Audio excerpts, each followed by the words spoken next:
Het nijier is begoen en dat betjut goede voornemens.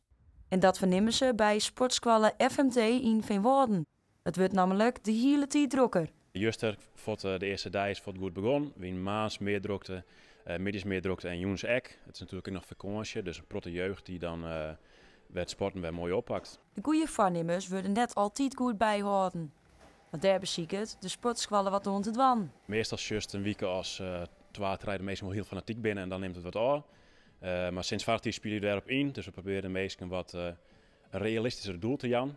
Ze worden soms van 0 naar 100 en we proberen met de meesten mee te denken dat we het wat inkwartje, wat makkelijker houden, zodat ze het vol kunnen houden voor de rest van het jaar. Op het moment dat we het onjouwen van lukt het wel zo vaak in de week, dat je voor net sporten en zo. Oh ja, dat hij misschien wel gelijk in. We moeten eerst maar even naar 2 keer in de week en dan bouwvruit hebben we terug. Dus ze nemen het heel positief op. Geddink is net als wend en kent de jaarlijkse pieken. Dus in januari altijd wel een piek qua aanmeldingen.